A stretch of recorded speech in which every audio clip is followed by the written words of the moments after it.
او په دغه حوالې باندې په پاکستان باندې څه بین الاقوامي دباو ده د هغوی په دې کې څه مفادات دي دا ټولې خبرې موږ په قبایلو ښکاره کړلې د قبایلو یوه لویه جرګه تیاره شوه او هغې جرګې په اسلام آباد کې د پاکستان له تمام سیاسي قیادت سره ولیدل د پاکستان له تمام مذهبي قیادت سره ولیدل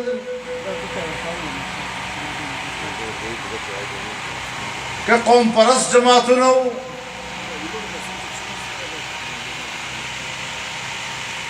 که مختلفو مکاتب فکر و تنظیمونه وو دا ټول په یو ځای سره کښېنستل قبایل او دوی سره مخامخ شول قبایلو خپله زړه ورته وکړله او پاکستان سیاسي قیادت د دوی زړه په هغه ومنله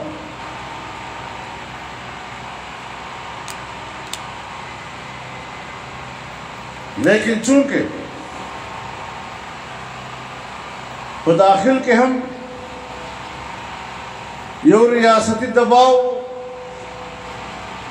او بین الاقوامی دباو هم نه د پیپلز پارټۍ حکومت ورته ټینګېده او نه د مسلم لیگ حکومت ورته ټینګېده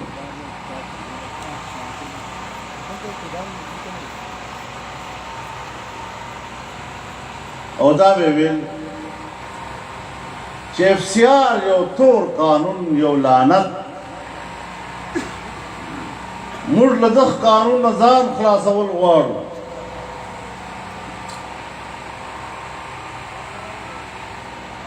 او د پاکستان بندوبستي علاقه جوړېدل غواړو په دې باندې سیمینارونه هم وسلل موږ به هم کول او نورو پارټیو به هم کول دلایلو تبادله به هم کېدله خو په پاکستان کې له بدمرغه چې دلته طاقت دلیل ده دلیل نه ده دلیل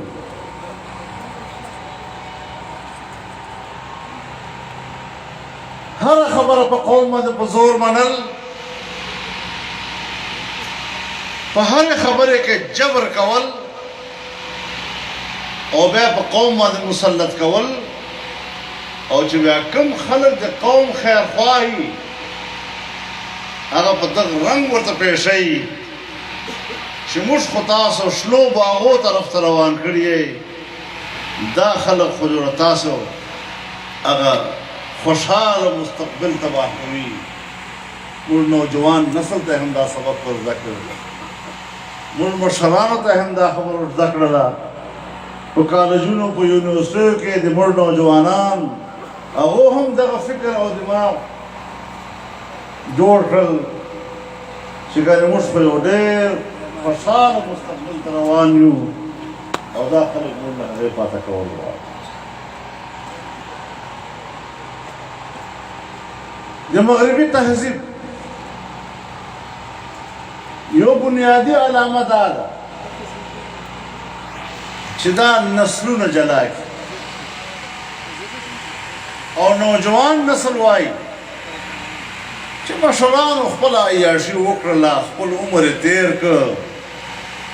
دی اوس زما مستقبل په بارې کې څه واک لري اوس په زه خپله فیصله په خپله کوم پلار یې ورته زاړي چې بچی په دغې لارې مه ځه دی ورته وایي تا خپل عمر تېر کړی ده ما ته لارې مه ښیه دا نه د اسلام تعلیم ده دا نه د پښتو تعلیم ده دا نه د قبایلو رواج ده چې ته یو نسل له بل نسل جلا کې دا د خپلې معاشرې نه یورپ جوړ کړه او موږ دا ایمان ده چې اولاد نوجوان هغه په خپلې فایدې او نقصان دومره نه پوهېږي لکه چې د ده پلار او نیکه د ده په فیض او مثال باندې کوي. هغه خپل تاوان قبلوي خو د اولاد تاوان نه قبلوي. که موږ هغه لوبې وکړلې چې موږ ته مغربي دنیا خویونه راګډ کړل او معاشره یې تقسیم کړله. دا نن چې په موږ باندې کومه دنیا حکومت کوي دا هغه مغربي ذهن ده چې نه د اسلام چیرې هوا په لګېدلې ده نه د خپل وطن د معاشرې هوا په لګېدلې ده. بہرحال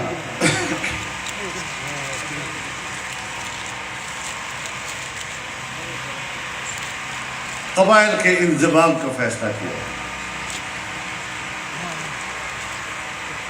ایک جھوٹی رپورٹ تیار کی گئی اور ہم نے پارلیمنٹ میں اس رپورٹ کے جھوٹ کو واشگاف کر کے پیش کیا.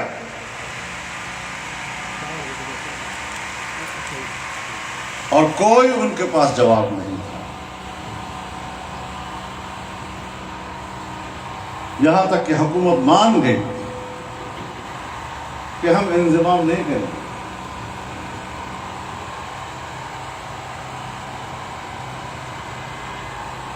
پھر کہاں سے دباؤ آیا؟ ایک مسئلہ جو کئی دہائیوں سے چل رہا تھا اور گزشتہ 10 سالوں میں ملک کا ایک سب سے اولین اور متنازع مسئلہ بنا. ہر سطح پر اس پر بحث ہونے لگی اور یکدم سے اسمبلی میں آتا ہے. کوئی بحث اس پہ نہیں ہوتی, بغیر بحث کے قانون آتا ہے اور پاس ہو جاتا ہے اور کہتے ہیں ہم نے بڑا کمال کیا.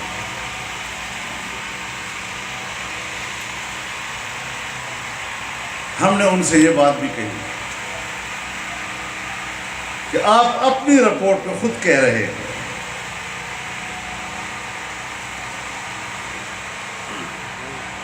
کہ قبائلی علاقوں کو بندوبستی علاقوں کے برابر لانے کے لیے 10 سال چاہیے. تم نے یہ بھی لکھا ہے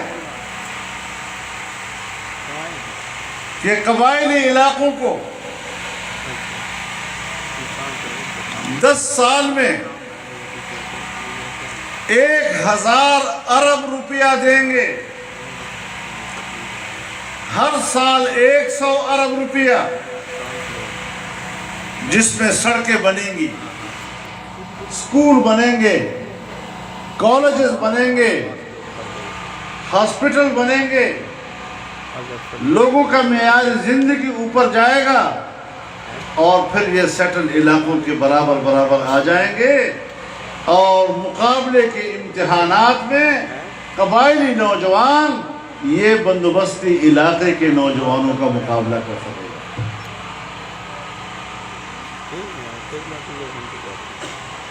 اس فیصلے کے آج 2 سال گزرے ہو گئے. ہم نے اس وقت بھی کہا تھا کہ اگر آپ نے یہ کام کرنا ہی ہے ہمیں چھوڑ دو, ہمارے موقف کو چھوڑ دو, لیکن قبائلی عوام سے پوچھ لو تاکہ قبائلی عوام کی رائے سامنے آ جائے.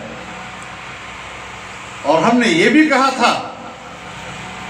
کہ اگر آج آپ قبائلی عوام سے نہیں پوچھیں گے تو پھر انڈیا کشمیر کے بارے میں کشمیری عوام سے نہیں پوچھے گا اور وہ کشمیر کو قبضہ کر لے گا. ساری باتیں ہم نے کی.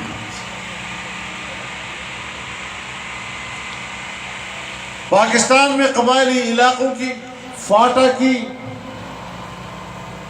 خصوصی حیثیت تھی, اس کا ایک اسپیشل سٹیٹس تھا. ہندوستان میں کشمیر کا ایک اسپیشل سٹیٹس تھا. پاکستان میں آئین کے آرٹیکل 245 کے تحت اس خصوصی حیثیت کو تحفظ حاصل تھا۔ ہندوستان میں کشمیر کی خصوصی حیثیت کو ہندوستانی آئین کے آرٹیکل 370 کا تحفظ حاصل تھا۔ پاکستان میں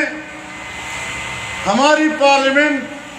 اور اسمبلیاں فاٹا کے بارے میں قانون سازی کا اختیار نہیں رکھتی تھی۔ ہندوستان میں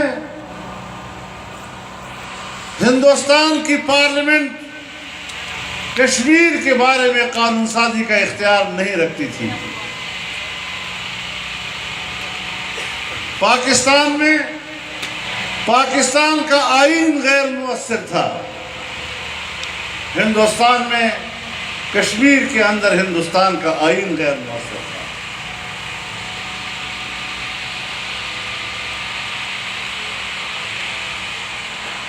پاکستان میں فاٹا کا نظام صدر مملکت کے ہاتھ میں ہوا کرتا تھا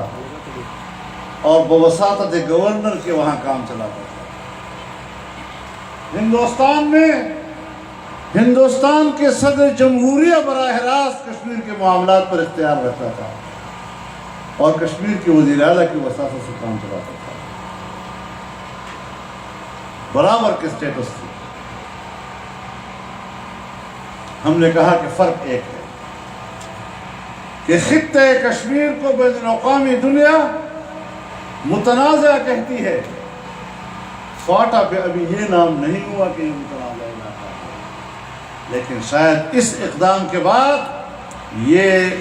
ڈیورل لائن کا تنازع کھڑا ہو جائے گا۔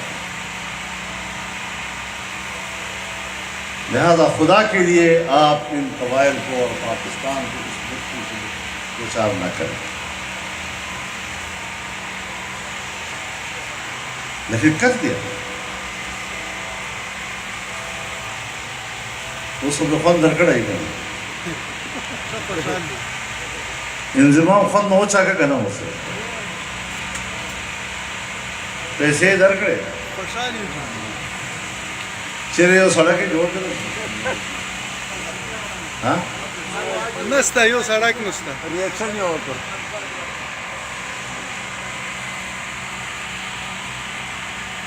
نو کم از کم دور خو پتہ ولګه ده چې دا اپریشن یې څه د پات روان خو نتیجه یې دغه پاسه ده۔ اب آپ مجھے بتائیں کہ آج تک فاٹا کو 1 روپیہ نہیں دیا گیا، آج بھی فاٹا میں امن و امان نہیں ہے، مسلح گروہ گھروں میں داخل ہو کر لوگوں کو قتل بھی کرتے ہیں اور ان کے مال کو بھی لوٹتے ہیں۔ میں غلط بات تو نہیں کر رہا ہوں؟ ایسا ہے یا نہیں؟ حقیقت ہے، حقیقت۔ اور میں بتانا چاہتا ہوں آپ ہی کے وزیرستان اور وزیرستان کی بھی تحصیل وانا کی بات کرتا ہوں کہ 2007 سے لے کر 2017 تک کل قتل ہوئے ہیں 8 یا 10 اور 2017 کے انضمام کے بعد اب تک 150 لوگ قتل ہو چکے ہیں۔ یہ ہے وہ امن و امان جس کے بارے میں کہتے تھے کہ ہم تو فاٹا میں امن و امان کے لیے سب کچھ کر رہے ہیں۔ ایک تحصیل کی بات میں نے کی ہے، ایک تحصیل، اور یہی صورتحال پورے قبائل میں۔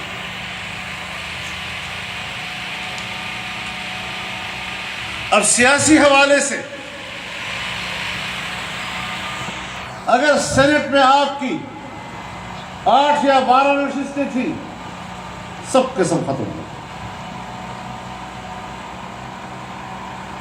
صوبے کے اسمبلی میں چند سیٹوں کے بدلے میں۔ تو ہم نے کہا کہ اگر کرنا ہی ہے تو پھر صوبہ تو بناؤ، تاکہ سینٹ کی سیٹیں بھی تمام دوسرے صوبوں کے برابر ہوں، صوبائی اسمبلی بھی ان کی اپنی ہو،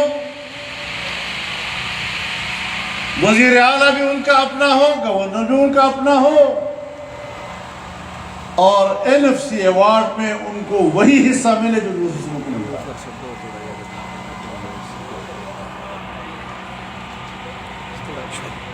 پہلے کہتے تھے جی سندھ پیپل پارٹی کی حکومت ہے وہ پیسے نہیں دے رہے، NFC ایوارڈ میں ہمارا حصہ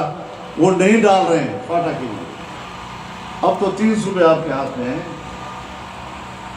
تو سندھ کو چھوڑیے، آپ کے تینوں صوبے آپ کو 1 روپیہ دینے کے لیے تیار نہیں ہو رہے، کیوں؟ یہ کیا سازش ہے قبائل کے خلاف؟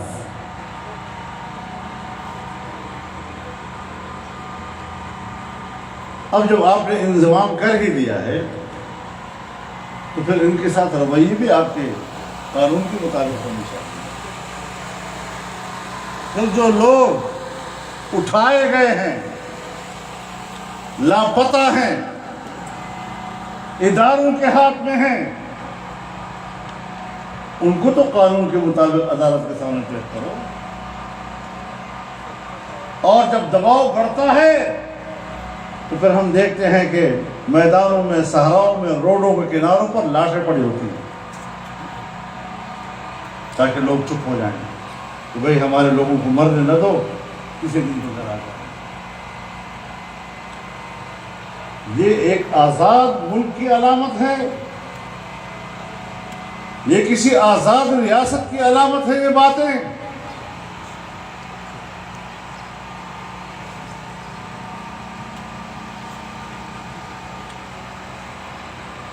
اور آج بھی میں دیکھ رہا ہوں کہ یہاں ڈیرہ اسماعیل خان میں، پشاور میں، جگہ جگہ پر مسعود قبیلے کے لوگ، وزیر قبیلے کے لوگ،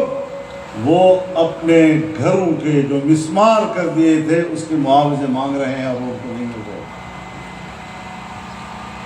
ان کے پیارے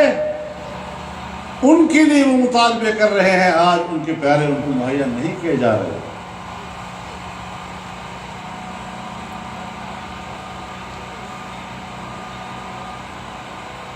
قبائل کے بارے میں بہت سے لوگ ہیں، ان کے حق میں جلسے بھی کرتے ہیں، مظاہرے بھی کرتے ہیں۔ مجھے اس سے جھگڑا نہیں، لیکن بنیادی بات یہ ہے کہ آج انضمام کی صورت میں جو قبائل پہ گزر رہی ہے، تم آج فوج کو گالی دیتے ہو جبکہ آپ آپریشنوں میں فوج کے ساتھ تھے۔ آج آپ فوج کو گالی دیتے ہیں جبکہ انضمام کے لیے آپ ان کے ساتھ تھے۔ قبائلی عوام کو ان سوالوں کا جواب کون دے گا؟ جذباتی ماحول پیدا کر کے ہمدردیاں حاصل کرنا یہ نوجوان نسل کے لیے اسی طرح دھوکہ ہے جس طرح انضمام سے پہلے نوجوان نسل کو کہا گیا تھا کہ ہم آپ کو جنت کی طرف لے جا رہے ہیں، سب باغوں کی طرف آپ کو لے جا رہے ہیں۔ تو میرے محترم دوستو،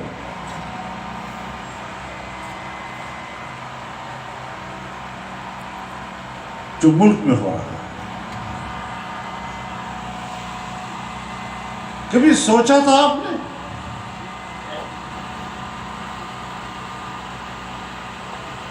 کہ ایک ایسا وقت بھی آئے گا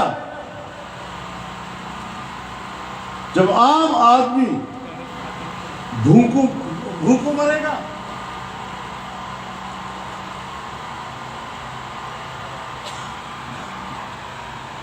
آج غریب آدمی اپنے بچے کو صبح و شام کی روٹی دینے کے قابل نہیں ہے، بازار سے راشن خریدنے کے قابل نہیں ہے، اور بہت سے لوگوں کو اسی بنیاد پر خودکشی کرتے دیکھا گیا۔ بچوں کا قرض ان سے نہیں دیکھا جا رہا.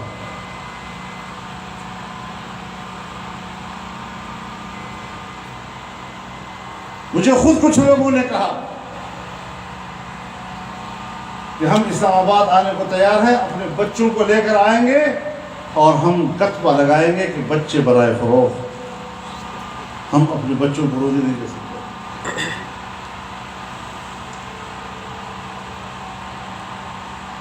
اس کے لیے یہ حکومت لائی گئی.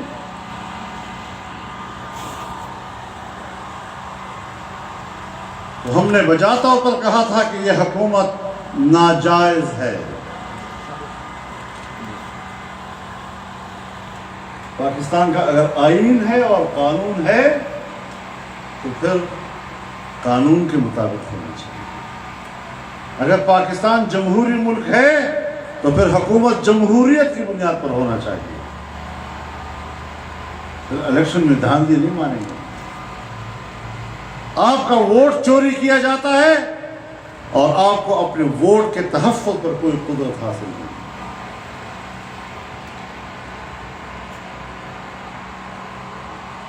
آپ ایک بکسے میں ووٹ ڈالتے ہیں،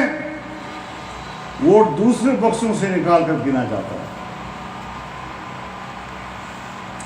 الیکشن آفس میں ایک نتیجہ تیار ہوتا ہے، ٹی وی پر دوسرا نتیجہ لوگ سنتے ہیں.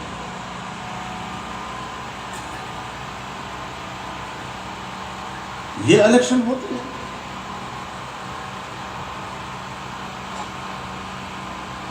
ہم نے اس الیکشن کو جاری کیا. ایک بات بڑی واضح ہے کہ جب ہمارا دعویٰ ہے کہ پاکستان ایک آزاد ریاست ہے تو آزاد ریاست میں آئین اور قانون کے خلاف کسی کو اجازت نہیں دے سکتے کہ وہ اپنے جبر اور طاقت کی بنیاد پر ہم پر فیصلے مسلط ہو. پھر فیصلے آئین کے تحت ہوں گے، فیصلے قانون کے تحت.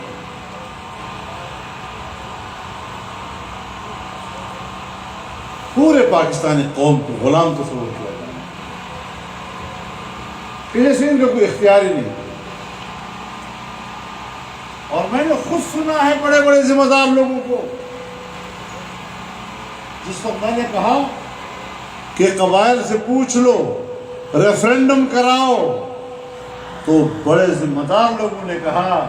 کہ قبائل کون ہوتے ہیں کہ ہم ان سے پوچھیں.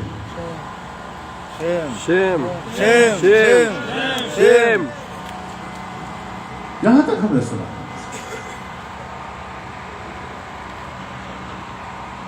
تو سیاسی طور پر آپ کے ساتھ یہ ہوا، مالیاتی طور پر آپ کے ساتھ یہ ہوا کہ آج تک بھی آپ کو بجٹ کے ذریعے سے بھی 1 روپیہ نہیں دیا جا رہا.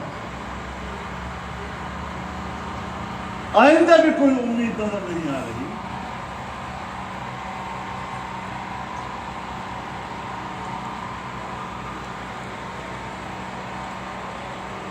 سیاسی طور پر آپ تباہ کر دیے گئے، مالیاتی طور پر آپ تباہ کر دیے گئے، جغرافیائی لحاظ سے آپ کے مستقبل کو تاریک کر دیا گیا.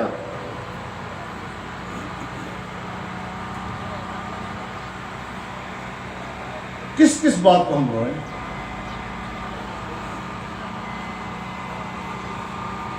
اور میرے قبائل بھائیوں، میرے خبر ہے پرسوں کے در تک پرسوں کی بس مذہبی ہوگی کہ جمعیت سر اچھا غلط اسوے دے پا 2013 کے اتحاد قبائل کو ساتھ کہ جمعیت سر غلط اسوے دا پا 2018 کے اتحاد قبائل کو ساتھ سوے دا بیچے تا پر ما دومر قربانیاں نے ورکڑی دی اور سباب ما مدے تکلیف رازی اور بیعتن ایر سراؤنا ما ہم کا نکی رہی. لبیک لبیک لبیک لبیک قائد اشارہ کوا جے تماشا قائد اشارہ کوا. قبائل راہ سے پیو پر فارم ہو، قبائل راہ سے پل لوٹے جائیں. قبائلی ماحول خود جرگو ماحول، بڑے سنجیدہ ماحول. د مسلې په حل چې څرنګه قبایل پوهېږي دا په اسلام آباد کې ناست خلک نه پوهېږي دا سړی چې ده اول ما ورته ویل ما دا ناجایز ده بیا چې کارکردګي ښکاره شوه چې پیسه هم پرېوته ګراني هم زیاته شوه تر حده زیاته شوه بهرني امدادونه ورباندې بند شول له یار دوست نه فارغ شلو بیا موږ ورته ویل ما دا اوس نااهله اوس چې پرونه کومه خبره کړې ده نو ما ته جاهل هم ده الله اکبر الله اکبر که جاهل نه وای دا خبره پړه دې کسره نه دغه مخلوق موږ په سر ناسته او موږ برداشت کوو او زه ډېر بحث کولی نه شم ولې چې ما ته خپله حیا اجازت نه راکوي چې په دې خبرو خلک باندې بحث وکړم داسې کردار یې سړی یادولی نه شي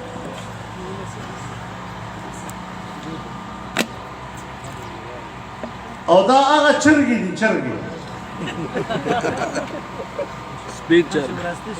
چې خپله مشوکه په غولو کې هم وایي او چیکه یې هم ساتي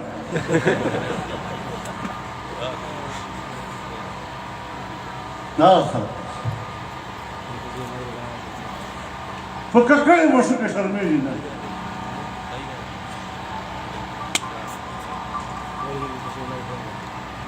اوس دوی ته دا پته نشته چې موږ یو هغه خلک او الحمدلله الله موږ ته دغه همت راکړی ده چې موږ یو هغه خلک چې له وخته نه خپل سر په تلیو چې ګرځوو ته څه شایې او تا به دا دمکۍ چې شایي او تا به دا سیاست نعره تکبیر نعره تکبیر عید جمعیت مولانا فضل الرحمان عید جمعیت مولانا فضل الرحمان لکه حضرت حسین چې د یزید په لاس بیعت نه کاوه فضل الرحمان دغسې د عمران په لاس اول یې بیعت نه ده کړی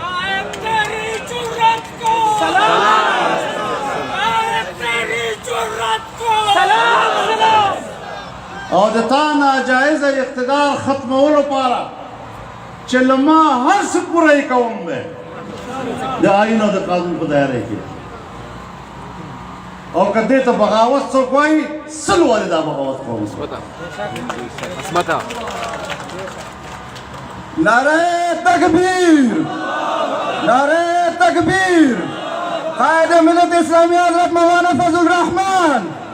selected وزیر اعظم گو عمران گو دوی ته دا پته نشته چې زه د هغو پلارو نیکو اولاد یم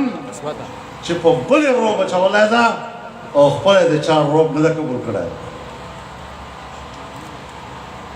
موږ وپېژنو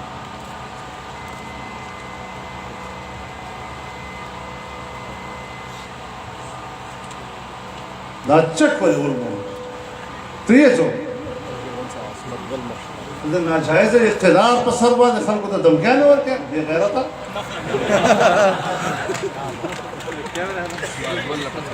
ته په چا اوښتی نه یې پاکستان کې حکومت نشته ورو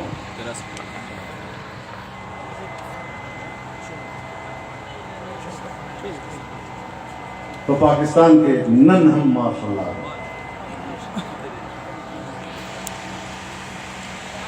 اور موږ آواز په دغه ماحول کې جمهوریت دپاره ده د امریت مقابل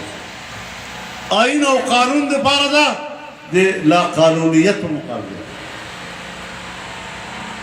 او انشاءالله دا جدوجہد به تر سره رسوو انشاءالله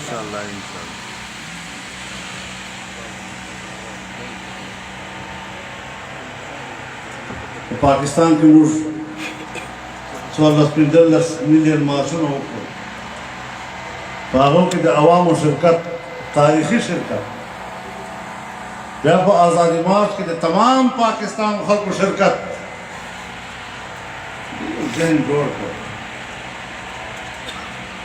پاکستانی سیاست کې یو فکر یو نظریه یو موقف ته ثبات او مضبوطه ورکول دا یو عظیم مقصد دی چې حاصل په تاریخ چې بادشاهانو خلاف په لارو کوڅو کې دغسې شکنځا او د نفرت الفاظ به چا نه اورېدلي لکه د نن حکمرانو مطابق دا د جمعیت علماء اسلام د ابو جلیل مارچو د ازادۍ مارچ په برکت